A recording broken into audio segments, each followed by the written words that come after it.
हमारी आज की कहानी थोड़ी तो तरस उस पर भी खाया करो। प्रतिमा, कहाँ रख देती हो मेरी सारी चीज़ें? मेरी रिस्ट वॉच और सॉक्स मुझे नहीं मिल रहा। आकर जल्दी दो, मुझे लेट हो रहा है। आज फिर लेट हो जाऊंगा तो बॉस की 4 बातें सुननी पड़ेगी। प्रतिमा ने आवाज़ लगाई। हाँ, अभी आई। ये लो अपना वॉच और सॉक्स। और सुनो सुनील, शाम को आते वक्त पापा जी की दवाइयाँ लेते आना। अरे तुम भी ना। अच्छा ठीक है, पर रोज कोई ना कोई काम बता ही देती हो। झुझलाते हुए सुनील ऑफिस के लिए निकल गया कि तभी अंदर से ससुर जी प्रेमनाथ जी की आवाज़ आई। बहू, जरा मेरा चश्मा देखना, कहाँ रख दिया? मैंने यहीं तो रखा था, पता नहीं कहाँ भूल गया।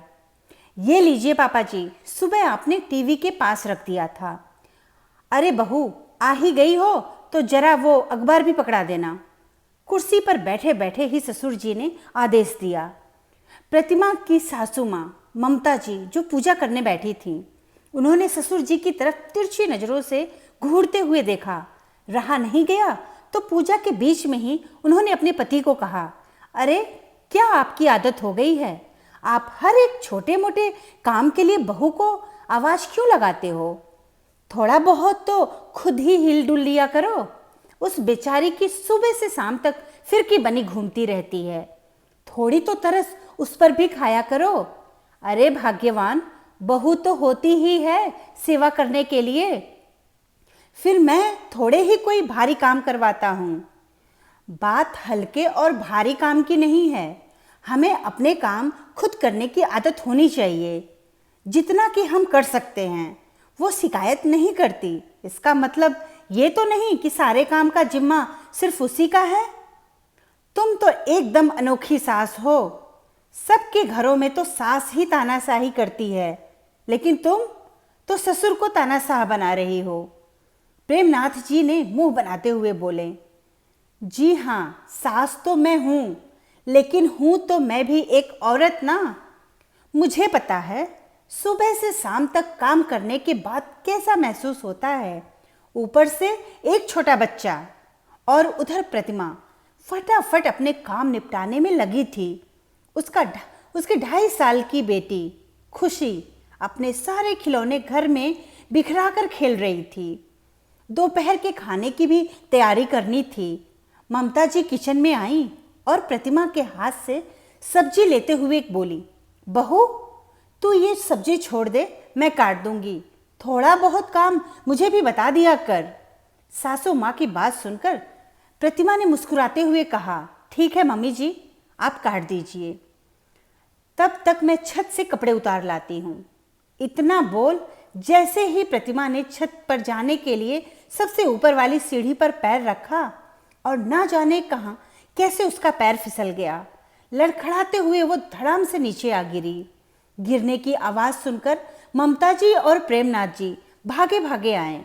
देखा तो प्रतिमा नीचे गिरकर दर्द से कराह रही थी। उसके पैर और हाथ में काफ़ी चोट आई थी। किसी तरह से उन्होंने प्रतिमा को उठाकर बिस्तर पर लिटाया। अपनी माँ की ऐसी हालत देखकर नन्ही खुशी भी रोने लगी। प्रेमनाथ जी ने सुनील को फ़ोन करके सब कुछ बता दिया और बोले, बहू को अभी अस्पताल लेकर जाना जरूरी है, इसीलिए तुम जल्दी आ जाओ। कहीं कोई हड्डी तो नहीं टूट गई? बड़े ही मायूस होकर प्रेमनाथ ने बेटे से कहा। और हुआ भी वही। प्रतिमा के दाएं पैर में फ्रैक्चर हो गया था। दोनों हाथ में भी गहरी चोट आई थी। 2 दिनों तक प्रतिमा को अस्पताल में भर्ती रखना पड़ा। घर संभालना सबके लिए मुश्किल हो रहा था। ऊपर से नन्ही सी खुशी, वो तो प्रतिमा के बिना खाना भी नहीं खा रही थी। 2 दिन बाद जब प्रतिमा प्लास्टर बंधवा कर घर वापस आई तो खुशी की जान में जान आई। सुनील ने अपने मम्मी पापा से कहा, मम्मी, डॉक्टर ने प्रतिमा को कम से कम 40 दिन का रेस्ट बताया है। मैं ऐसा करता हूँ कि प्रतिमा के भाई को फ़ोन कर देता हूँ कि प्रतिमा को कुछ दिनों के लिए अपने साथ ले जाए। क्यों बेटा, प्रतिमा को मायके क्यों भेज रहे हो?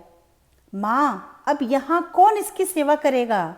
आपकी तबीयत भी ठीक नहीं रहती और मुझसे तो घर और ऑफिस दोनों का काम होने से नहीं रहा। ऐसे में प्रतिमा का मायके जाना ठीक रहेगा। लेकिन बेटा, इस तरह उसे मायके भेजना अच्छा नहीं लगता। याद है जब समधन जी का ऑपरेशन हुआ था, उस समय उन्होंने प्रतिमा को मदद के लिए बुलाया था, तो तुम सबने साफ साफ मना कर दिया कि यहाँ घर कौन संभालेगा।